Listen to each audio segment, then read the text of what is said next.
Hello and welcome to Knife Delights and welcome to another Saturday chat. I have a great guest on here today. He's no stranger to the Saturday chats. He may be strange, but he is no stranger. This is my good friend RJ, and I'm going to get right into it because I think RJ said he had a special message for everyone. I just want everybody to know that I forced Tom into this video apology because I didn't force him to make a 3 for Thursday video.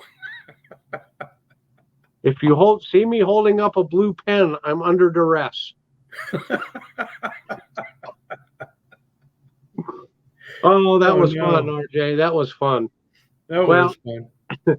We had talked the night before, and I was like, man, I'm kind of all in after work today. I don't know if I want to do a video or not. And you were like, yeah, I think you need to do one. And so I was not like that. I offered you some ideas for things that you could do because you were like, what should I do it on? And we talked about a couple of different combinations and stuff. But at no time did I force you to turn on the camera at your own home.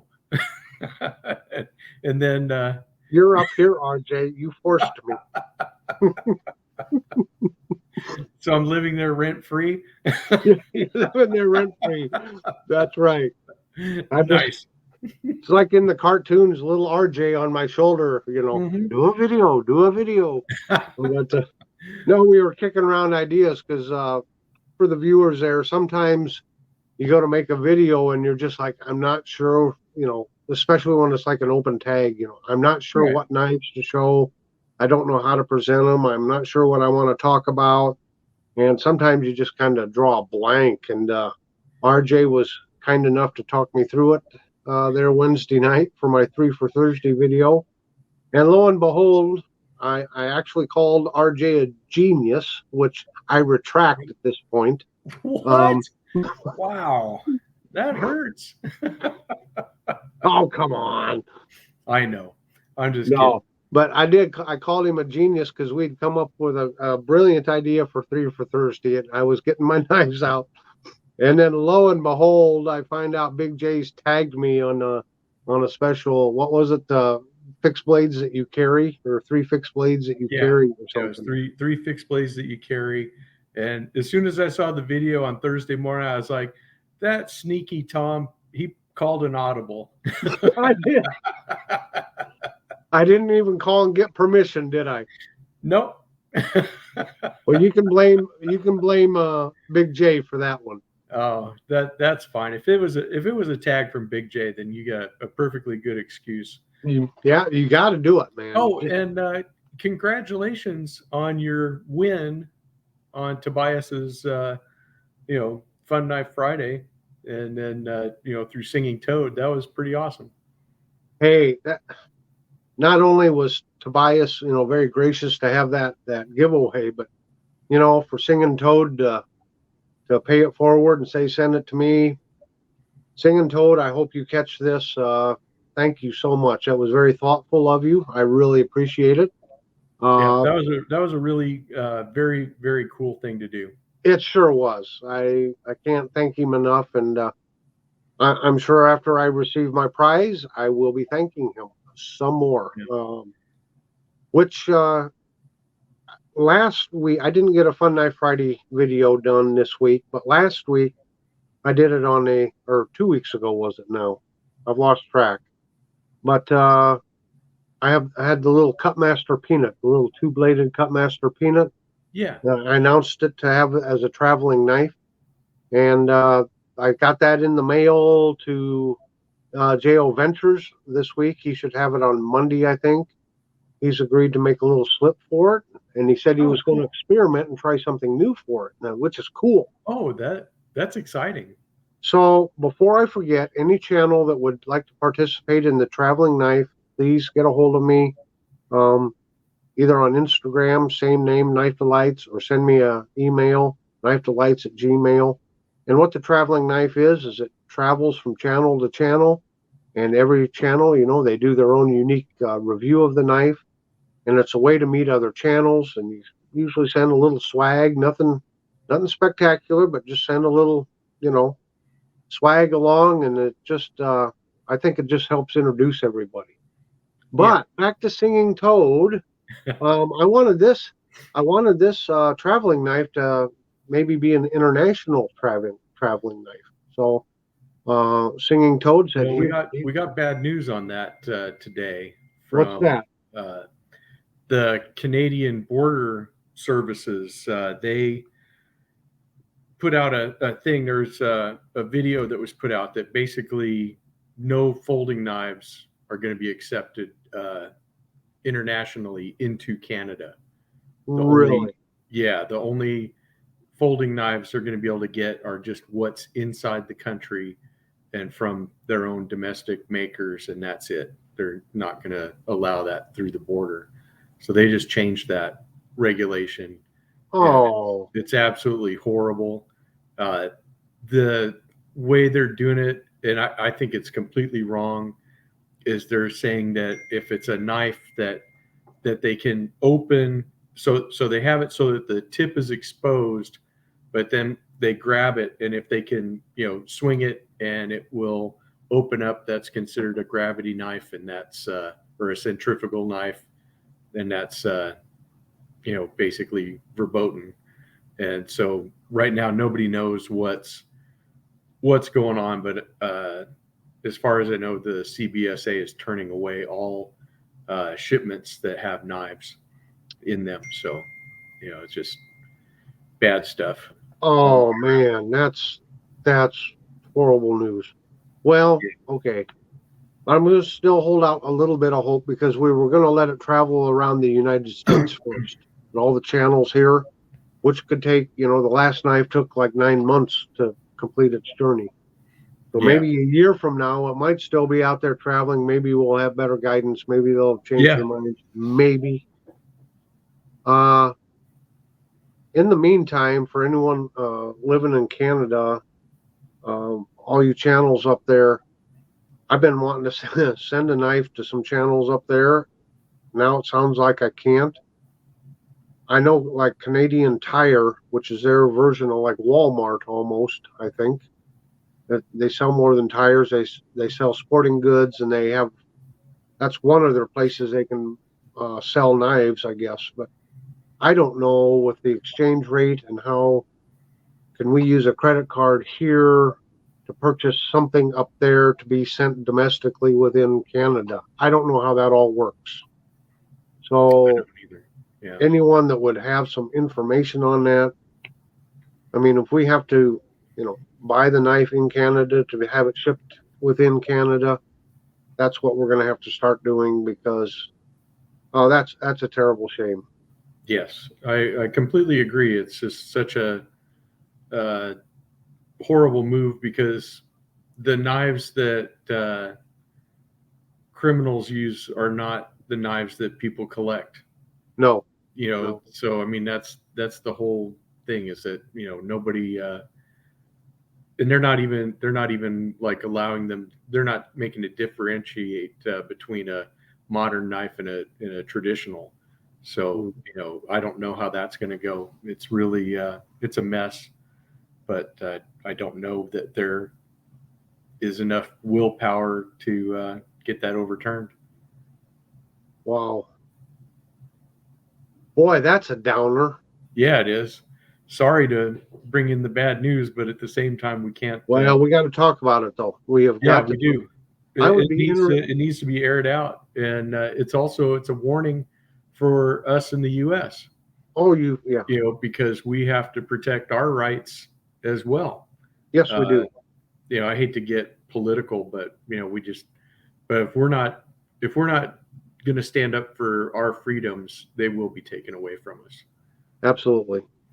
So I'll just leave it at that. Well, and I would just say in many cases they're not even taken. We freely give them away because we don't pay attention. We're ambivalent. We think no, that won't happen here or whatever. Yes. And it's not so much that they even take them. We just give them away because we're not paying attention and fighting back. And I mean that politically fighting back. Yeah. Yeah, absolutely. Not violence, but we're in a good place where letters, emails, phone calls, voting, the courts and stuff, that all is how you take care of these things, at least here in the US. That's So what you I got. would be interested in any of the Canadian channels that would be listening to this. Please let us know. Keep us informed on what's going on up there, what you've heard up there in Canada. Because this is good. I assuming that it impacts them that they can't purchase something in the States and have it sent to them, or Absolutely. And I don't know, what that means even for an international company like Amazon or right. eBay or Etsy or any of these other places that, they may not be able to use those as online resources. And then, of course, if they just have a, whatever the market is that they have now, if they're just having basically a closed market, then the items in that market are just going to go through the roof in value because you Oh can't get it yeah. anymore. Yeah. So If there's no competition, they're going to yeah, raise the prices on it's what like they have. I got this electrician's knife, from the early 2000s, Mm-hmm. and I got it at a secondhand store, for 10 or 12 bucks, but then if you can't do anything and that's like the only thing that they have, those stores are going to be, selling them for, 3 times that price because they know that they can get that money, from the demand. It's all supply and demand. Well, that brings into mind. Hold on just a second. Let me find something here. Is it something expensive? No, not real expensive. Is it a snack? Is it a snack cake? Are you hungry? Did you not get supper yet? No, I didn't get supper yet. Fine. So you're famished. Not famished. I had a small snack. Okay. Well, for everyone's edification, we are recording this Friday night prior to Saturday. So, I think they probably knew that, but I don't know. yeah. But Stuart Harvey sent me this. Yeah. Let me show you this. And it's a buck knife, but it was an exclusive for Canadian Tire. Right. And this is called the Matrix Model 190. Just a beautiful knife. Yeah. And I don't know if they're still making and selling these yet or not. And then Stuart sent me another buck knife.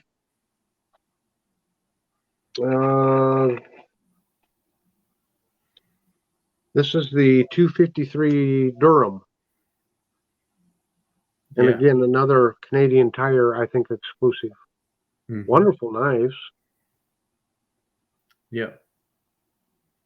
So it looks like for our Canadian friends, the only buck knives now they'll be able to get will be something, I guess, like an exclusive like this. Yeah, it'll be whatever they have in their stores, and then I don't know if those knives will pass, their new test. So it's really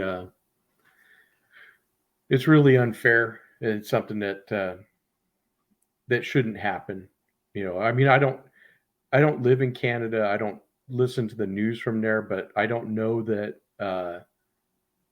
violent crime is that much of an issue that they feel they have to do this. I'm not hearing about massacres or a high murder rate or something like that. That would Right. make the news down here. There hasn't been anything that's come across. So I don't know what it's like living there day to day. I would imagine it's pretty much like day to day where we live. That yes, there's crime and yes, there's stuff that goes on, but for the most part, it's you can get through your day without having to worry about being robbed or anything. So Well, I mean, I brought up Stuart Harvey. I know he's really into the multi-tools. yeah. So they all have a blade on them. So does that mean that I don't think, according to what that guy was showing on the video, and I would have to look back at my history. I don't remember the channel that did it, but but they were talking. They had a link to it in our Discord server today. Okay. If you want to get that from there, Yeah. put it in the description for here. But the guy was talking about it. He explained the rule. He demonstrated how they're testing the knives and stuff, and then he talked about how it's pretty much unfair, and was suggesting everybody to write to their MP and see if they could, somehow voice their protest to this rule, and that would be the way to go. I know that a lot of people say that, and I get that, to change from knives to guns. I have the same thing. I live in California. It's a very, very restricted state on firearms. Probably, right up there with the worst in America as far as being unfree. But I still write to my senator, because even though my senator is someone that is always voting for or crafting these bills to take away our rights, I'm still lodging that protest. I'm still, showing her that there's opposition to that. I don't want her to think that I've gone away, or that, she's my representative, whether I want her or not, whether I voted for her or not. She won the election, but she still has to, have me as her constituent. So, whether she listens to me or not is, one thing, but at least she knows that, there's a number of us that we do not agree with these laws, and we don't want them passed, and we don't want them to go forward. And that's all we can do. Really, I know it seems like an uphill battle a lot of times, but that's what we have to do to stay on top of it. So. Well, get off your soapbox. No, that's fine. That's what the Saturday chat is for, just to chat and yeah. And I don't want to make it a downer chat. No, but it's these are things that need to be discussed, though. I mean, that's true. When they come that's up. life. I mean, not everything in life is roses. Comes up roses, right? So that's for sure.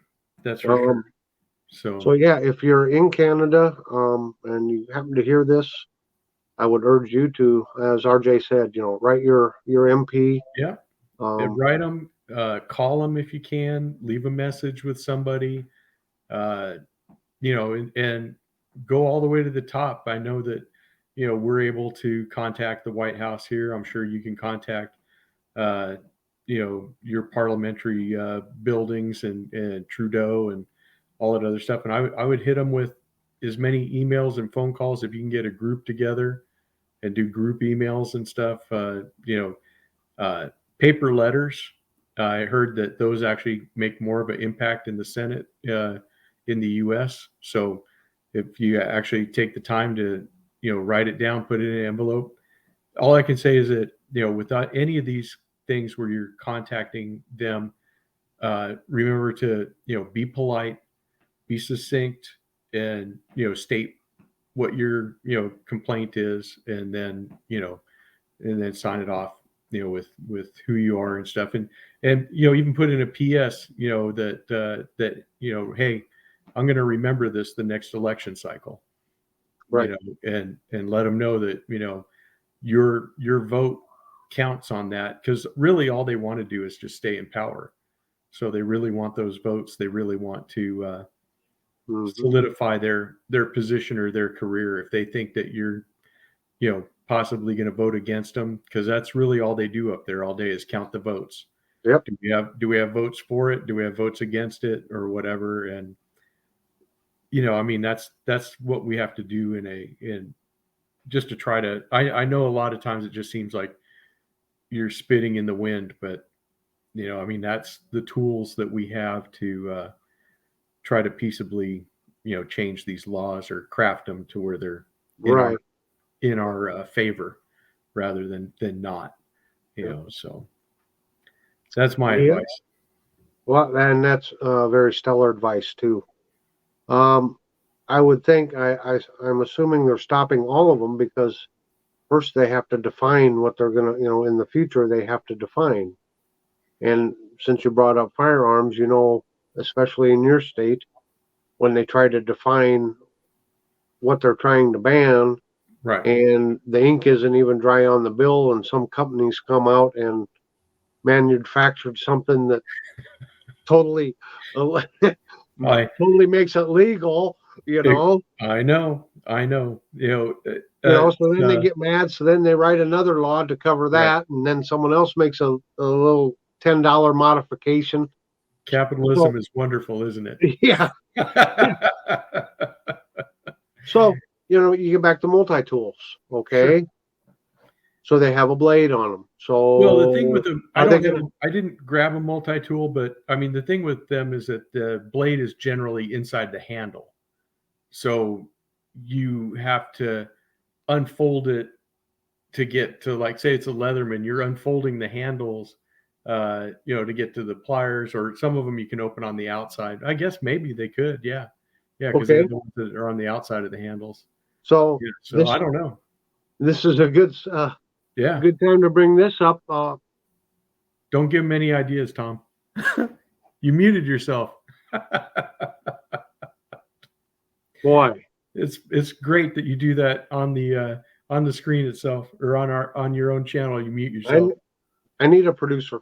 That's all. That's all I can say. I'd like to help you, but I'm a guest. I know it. I know how this works. So I just happened to visit one of my local antique shops during lunch today, Uh-huh. and I Ooh, picked up this little beauty. wow. This is called a Swiss buck, and it was a collaboration between Buck and Wenger, and they Yeah. were made back in the 90s. Well, isn't that cool? So my point was, when I talk about multi-tools and you say Leatherman, okay, you got to unfold them first and then get the blade out and blah, blah, blah. Well, this is a multi-tool too. But Yeah. so if multi-tools are okay, this is a multi-tool. Is this one going to be okay? I You don't know? know. So you see That's the whole thing, is that that we have to find out what they say. and that's my point. How do you Yeah. define what they're going to allow and what you don't allow? Yeah. It's Exactly. awful hard to define. Well, even the test that they're using is that, I mean, they're really reaching to make that knife a centrifugal knife, because they're saying, the blade is partially deployed, and then you're able to basically hold on to the blade and then whip it open. That's not usually how people open a knife. It's a pretty dangerous way to open a knife. And that's what their test is. Their test is saying that any knife, if you can do that, then it becomes a centrifugal knife and opens with centrifugal force. And I don't know. I'm not them, but I really think they're reaching. So a fixed blade is already open. You don't need any centrifugal force. They're okay. I have no idea how they feel about fixed blades. They're probably already banned. But I noticed that it seems like, and you can correct me if I'm wrong, but it seems like right after they take away the gun freedom, they're right on the heels with the knife freedom. Yeah. Exactly.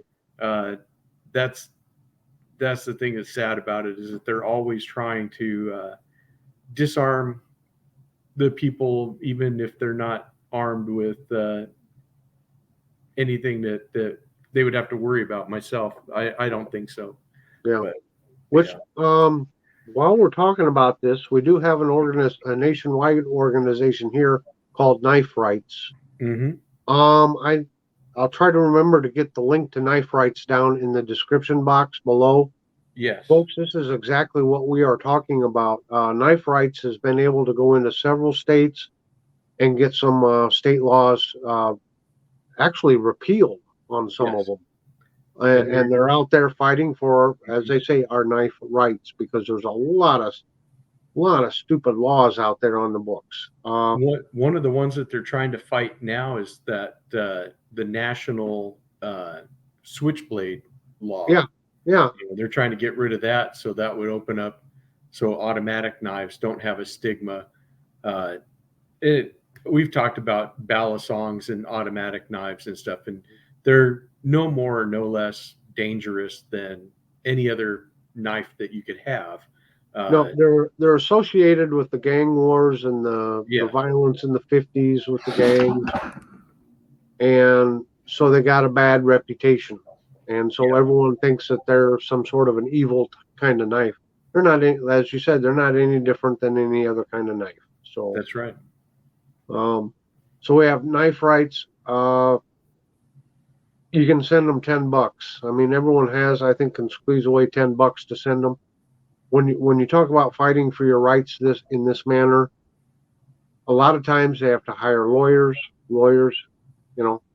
that costs money. Lawsuits and litigation and things like that doesn't come free whatsoever. So I would encourage everyone, if you have, I don't know if there's any in some of the states, if they have their own little state organization that's out fighting for knife rights or not, but I would check those out. There's a lot of organization state by state fighting for our firearms rights, and we need to apply that to our knife rights too, because I'm telling you, as RJ said, when they come after one thing and they get rid of that, they're onto the path to the next thing. That's right. So, we got to be ever vigilant. Yeah, it's unfortunate but true.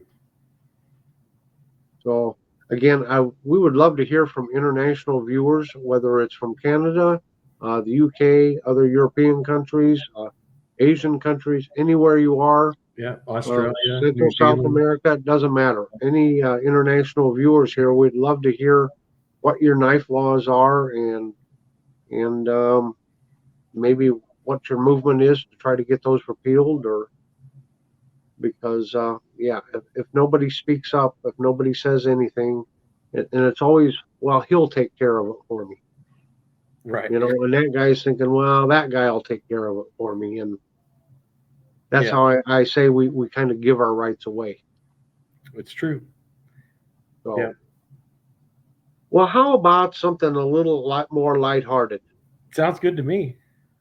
2 times today, I tried to watch Knife Chats with Tobias in this Fun Knife Friday video, and twice I got interrupted, and I never did get to watch it. Oh no! And then later this afternoon, I get an email from Tobias, and he says, or no, I saw a comment on a video of mine. He says, "Are your ears burning yet? They're talking about you." And I'm like, "Say what?" So I had to go watch Tobias's video, Fun Knife Friday video. So in essence, he held a giveaway, but it was for channels. Right. Well, RJ, you and I were biggest losers, right? We were until you became the big winner. Isn't that what he said? We're the big losers. Yeah. So anyway, he had like 5 channels on a playing card, and he pulled a card out to see. And one of the cards that he pulled out was the Singing Toad. And again, unfortunately, Canada. So I guess Tobias got a hold of Singing Toad, or somehow back and forth. And the Toadster said, "Send it to Tom at Knife Delights." And so, he did. Man, Singing Toad, thank you. Man, that's really something.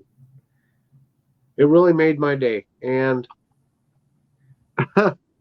now what it was Wednesday we were talking, and we were talking about knife budgets and how all of a sudden sometimes unexpected bills come, and you're like, man, I don't know what I'm going to be able to do for knife budget this month or next month. It's true.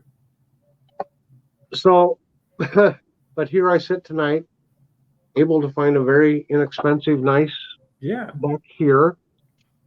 I have a prize coming from Tobias. Yep. And I had a viewer send me a knife. Oh, nice. That's cool. And I'm not going to go over it. I'm just going to give a quick peek. Yeah. Rough Rider and the Cinnamon Bone Stag. Very came from nice. Byron Kennedy. Oh, that's fantastic. Well, So Byron, thank you so much. Yep, from me too, And, Byron. Thank you. That's very cool. Very hey, cool I that you did want people to leave a comment here. Do you want me to review this, or do you want Junior to review this? that. Yeah, Tobias was talking about Junior. Yeah, he was. Do you Maybe think that, Junior should. that's true that he got his moonshine from a radiator? Probably so. That boy ain't learned much. That boy ain't right. he ain't right, and he don't get that from his pappy. Oh my, that's funny.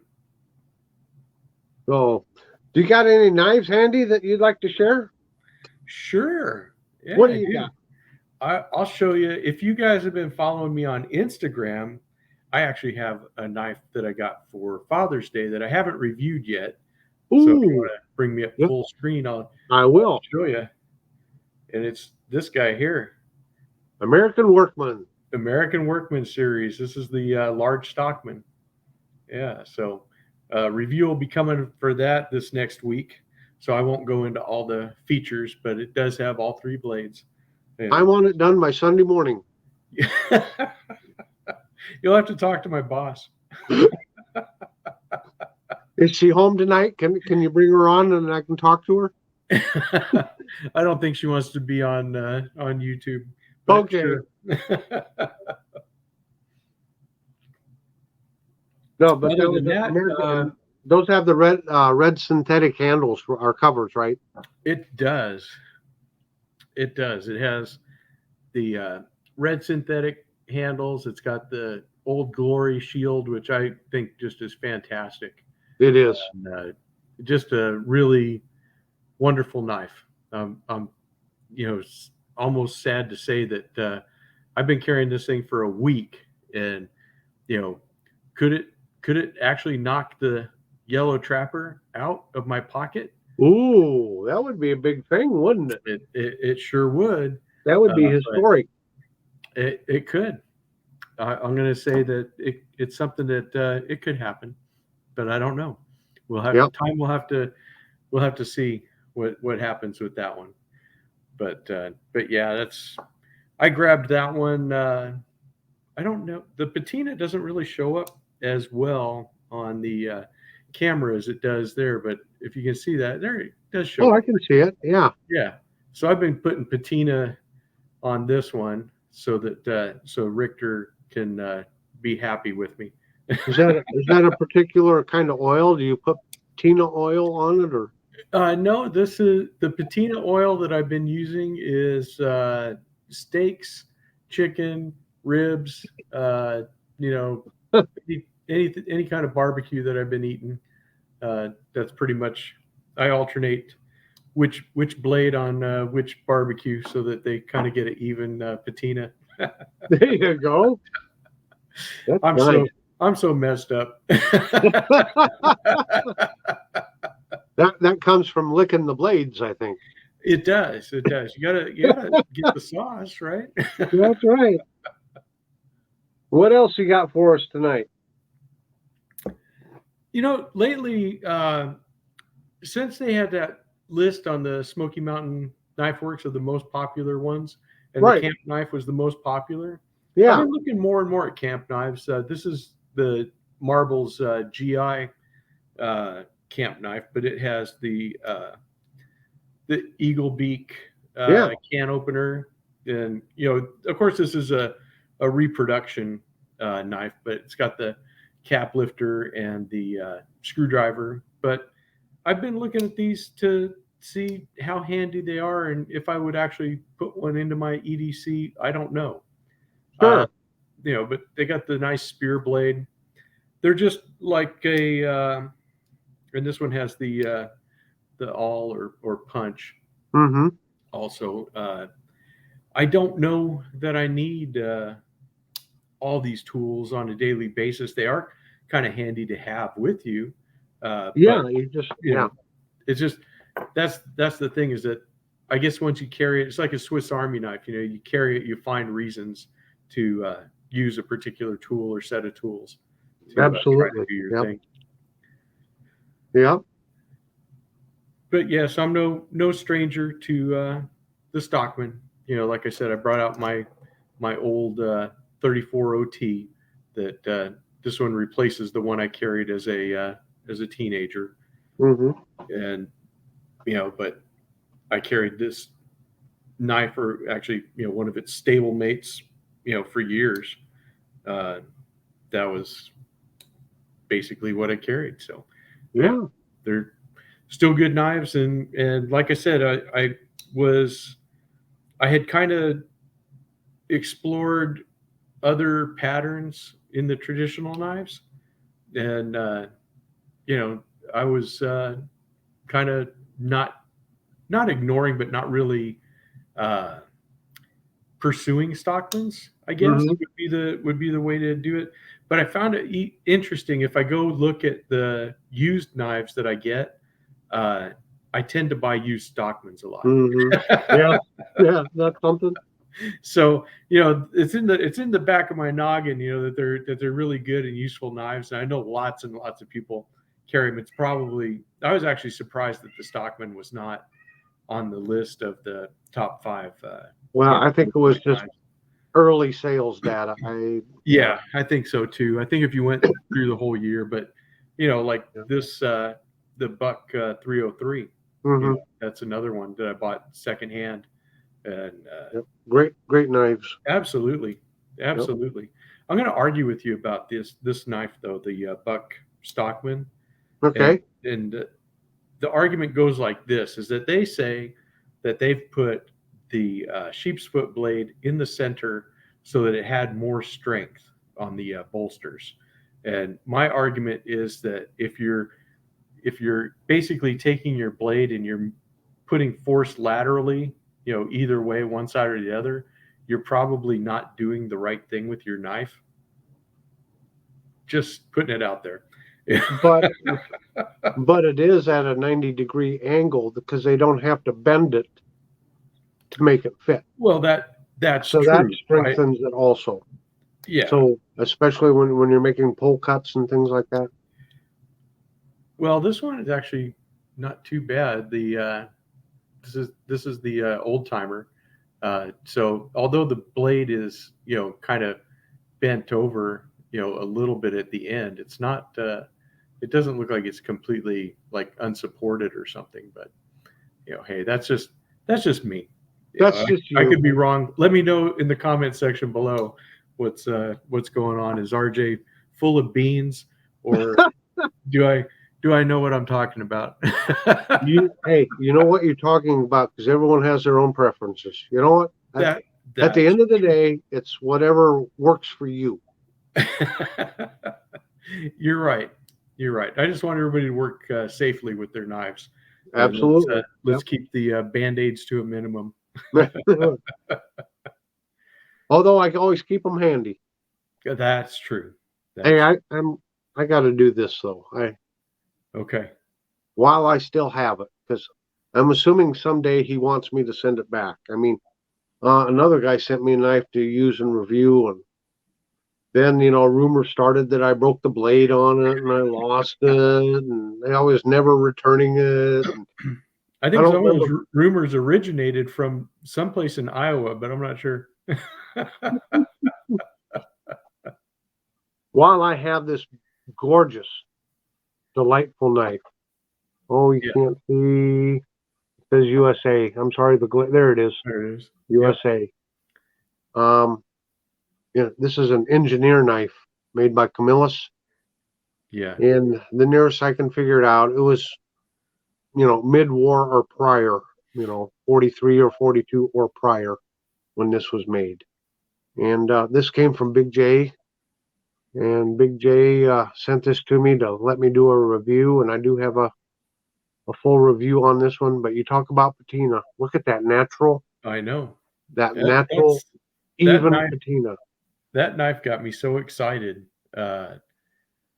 just seeing it, and then to learn the story behind it. That just, it hits you right in the feels. Yeah. That's the kind of stuff that I love to see and hear about. and those are bone covers, and they're described as Rogers bone. Mm-hmm. I guess Tobias left a comment on the video. So Rogers is kind of like Winterbottom. They were a company that kind of came out with a particular kind of jigging, I guess, and Yeah. provided bone covers for knives. So I guess that's called Rogers bone. But and I mean, there's no cracks, chips, Yeah. What a handsome knife. shrinkage, anything in this knife. Yeah. So there's a good shot of the USA on it. Yeah, that's just absolutely gorgeous. So thank you so much, Big J, for loaning this to me. And maybe someday I'll return it. I'll probably return it after I break the blade, right, RJ? Yeah, exactly. Yeah. That's how it works. When you send me a knife, I got to break the blade and then I send it back, right? Right. Yeah. So that works out pretty good. Well, it's better than sending it to me, because then I taste it to make sure it's, carbon or stainless, and then send it back without wiping it off. So I can see Big J now. He better send it back. He better send it back. I've seen his workout videos on Instagram. You better send it back. I think I'm gonna be getting it sent back. Absolutely. Oh my. Yeah. I think he could bench press both of us. With one arm. Exactly. Yeah, we had a guy I worked with in the Navy, and he was on the Navy powerlifting team. And of course, we had to do our semi-annual agility tests, and right. You had like 2 minutes to do your push-ups, and so many per age group, and he'd be doing them one-handed, for the full 2 minutes, and just kind of yawning in between, like 243, 244, 245, just yeah. But you know what was funny? What's that? He couldn't do the 1.5 mile run. Oh. Someone would have to literally run behind him and kick him in the rear end. Wow. His legs were so massive, and his thighs would rub together. And so when he tried to run, it was like watching a little baby, baby steps. He had no stride. He would fail the run unless he really was on him, because he couldn't run. His legs were so massive. I still remember my drill instructor. He used to do all of his push-ups, every single one of them. He always did them up on his fingers. Oh, so, yeah. Never had his palms down on the ground at all. And yeah, I was pretty impressed. I was like, holy smokes. Yeah. But oh yeah, good old boot camp days, right? Oh yeah. I'm sure everyone has their stories. I'm sure they do too. I do know that it's not just in the movies. That first morning, that trash can went rolling down through the through the bunks at 4 a.m, and lots of yelling and screaming. Yeah. Yep. Little to no sleep. Little, yeah, no sleep actually. But yeah. Anyway, you got another knife? Sure. Yeah. What do you got for us? I got one that I haven't showed in a while. This is that little case mini trapper. This is okay. The 07 pattern. Yeah. I really like these knives, and one of the nice things is that they have a half stop, and the regular ones do not. You're right. I did notice that here. Yeah. Well, I was doing a video a few months ago, and I'm like, oh, wait a minute. Yeah, the clip blade is just a little bit different of an angle, or so that's kind of neat. And then of course you have the half stop on your spay blade as well. And I think this size knife is probably perfect for the pocket. I really prefer to carry the larger knives in a belt pouch. Sure. So I'll get that trapper out again, and we'll see so you can see the difference between the blades. Yeah. there is quite a bit of a difference as far as how they look. And then Yeah. size wise, bolster to bolster, you can see how much extra there is on the knife handle itself. Yeah. So, Yeah. but yeah, Cool. they're really cool knives. I'd like to get some more of these in bone. I like like I said, I like the synthetic handles for work knives, because I don't have to worry about it as much if it is going to get messed up. But I hate to, crack a bone handle. That's Yeah, why I drop got, it on cement or drop it on a rock or something and crack yep, it or yeah. and that's why I got this American Workman series because it had both things going for it. It had the red synthetic, but then it has the carbon steel blades too. Sure. So that made it even better. That was a great Father's Day present. And did you say that's your first full size Case Stockman then? Yeah, of the large ones. Or the large ones? Yeah. Well, actually, this would be my second because I bought Second? that one, that had the crimson bone that I showed a Oh couple yeah. weeks back. Yeah. Yeah, when I saw that knife, I was like, "Oh my gosh, I have to have one of these to take to work." Uh, Sure. so when Father's Day was coming, you know, my wife was like, "Why don't you pick out what you want?" Because I don't know what to get you. And I said, "I really like to get this right here," and so she was good enough to get that for me. So this was a really cool knife, and I really have been enjoying this. One of the guys I talked to on Instagram, uh, Rick Paladin Pratt. You guys should give him a follow if you're on Instagram. He's a really cool guy, loves Case knives. And he was one of the first guys to, tell me about the 75 pattern, saying you need to get a 75 Stockman. He said, you'll never go back. And so when I finally got one, I said, "Oh my gosh, I'm so sorry that I didn't get one sooner." And he says, "I'm telling you," he says he writes to Case on a regular basis and tells him that he wants to see more cover options and stuff in it because he says they just don't have enough 75 patterns in their lineup, and he swears that to him it's Case's single most useful knife that they make. And Well, I have to say that after having one for only like about a week or so, uh, I agree. It's a fantastic knife. It really is. I would And, have to agree with him because if you followed my channel, I collect the Ichthus series of knives, mhm. and I just got this one in, and this is the small Stockman. Right. Again, beautiful purple curly maple on there on the covers. Beautiful little knife. But it seems like in these series and when they come out with their vault pattern for the year, they never come out in a full size. Like, the Congress, it was the small Congress. Right. And the Stockmans are all medium Stockmans, or like this one here, a small Stockman. They don't have any in the full size. Yeah. The medium Texas Jack instead of the Texas Jack. That's what's kind of disappointing to me. I wish they'd come out with the full size version of these models.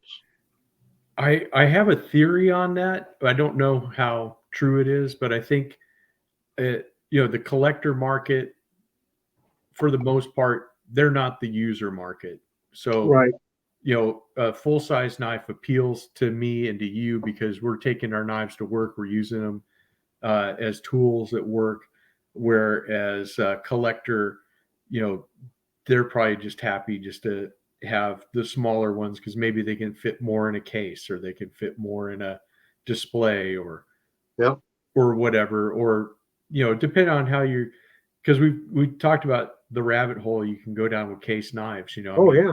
what are you collecting? Are you collecting the family of that handle That's my material, dilemma right now. Yeah. or right, or are you collecting for the shield? Are you collecting for the date stamp? Are you collecting for uh, do you want certain knives that all have the same date stamp? Because that's one of the things that I see, where people really go crazy for, the 10 dots. They want the 10 dots, and the 10 dots go for more than maybe the 5 dots or the 4 dots. I don't know. Right. Or maybe Right. they like it when it's an odd number, but not when it's a even number or something. I don't know.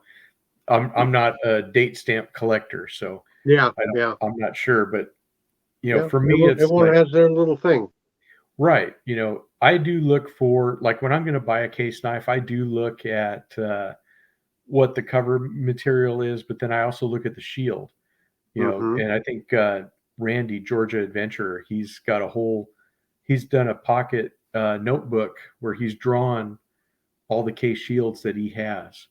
So he has it in a book, all the ones he's seen and stuff. And then, so he's, kind of collecting off of, is it something that has that shield or whatever. But Right. he's another one that, he carries a large stockman, I think, and a trapper and a sodbuster junior every day. Yep. So he's got the whole case roundup going. Yeah, that's for sure. Well, RJ, I tell you what, the time goes fast. It does. Time goes fast. I'd just like to give you an opportunity here to kind of wrap things up. Is there any channels you'd like to shout out, or Absolutely. any special announcements? Do you have anything like on Sundays that you would like to talk about, or the floor is yours. If you like seeing me and Tom, which I know we're an acquired taste, but if you like to see us, if you enjoy hearing us ramble on about knives and knife related topics, please join us over at RJ's Lives. We have a fantastic group of channels that we get together once a week, and we have guests on, and sometimes we do and sometimes we don't. We're kind of at that point where guests in scheduling, because it's summertime, a lot of people are going on vacation and stuff, so their schedules aren't quite lining up with what we have going on the channel. But we do get people from time to time to come on.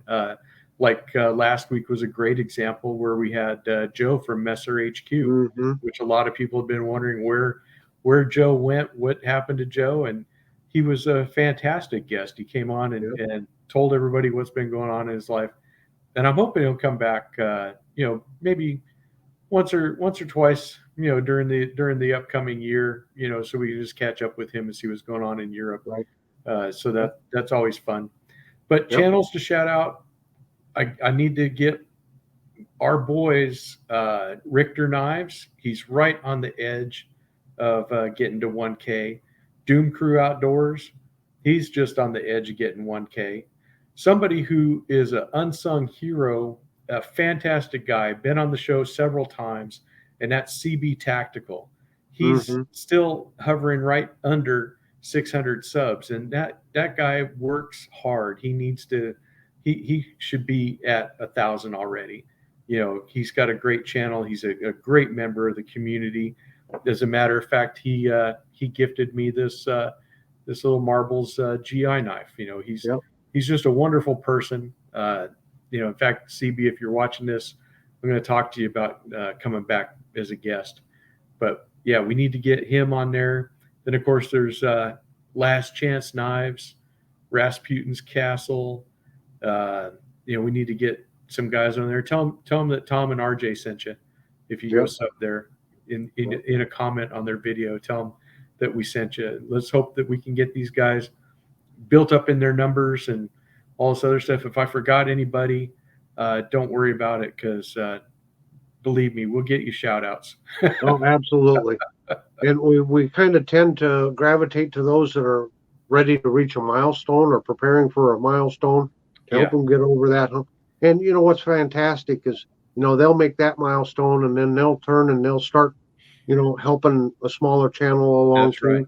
One other channel I'd like to mention is North Star Knife Reviews. Yes. And JO Ventures too. And JO Ventures. Ray's, I know he's over, I think he's around 950. I may be wrong, but he's creeping up on that 1,000. Yep. Let's help Ray get there.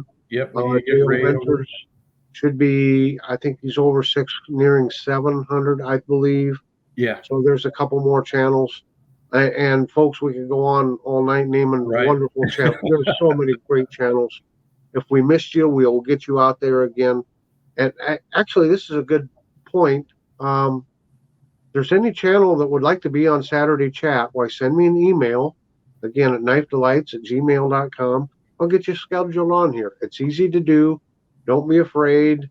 If I can figure out how to do this, and RJ, especially if RJ can figure out how to do this, you will have no problem whatsoever. It's very easy to do. You don't need any special equipment, just your phone or a tablet or a laptop, and we'll get you set up. And, appearing on something like Saturday Chat, RJ's Lives, other shows like that can help you get that exposure and let people know about you. Yeah, and if you contact Tom, he's my producer extraordinaire. We can get you a slot on the Sunday live show too, if that works out for you. Yep. And I've been doing such a bang up job that RJ tripled my pay last Sunday. He did. So I'm still making zero. But anyway, it's the thought that counts. You're right. If I could, I would. No, it's an honor and a privilege to be on RJ's. I can't say this name. RJ's Knives Live. There. Did that come out right? I just changed it because, it's RJ's Knives, but then on Sunday I just call it RJ's Lives. Okay, RJ's Lives. See, I can say that. When I try to put the knives in there, it's too much of a tongue twister. Yeah, so. We don't want to do that. I don't want to make it hard for you. Anyway, RJ's Lives. Join us tomorrow. It's 12:30 Central, 10:30 Pacific. We have a great time. We have a great panel. I just love all the other guests and the guests that do come on, on a weekly basis. We just have a blast. So we do. Anyway, RJ, thanks for taking some time out. I know it's the end of the week. Been a long day, been a long week. I appreciate you taking some time out here to sit down and record this Saturday Chat with me. Anytime, Tom. It was a privilege and an honor for me. And of course, we wouldn't be doing any of this if it wasn't for you, the viewers. So on behalf of RJ and myself, thank you for all who support us. Absolutely. Until next time, have a very delightful day.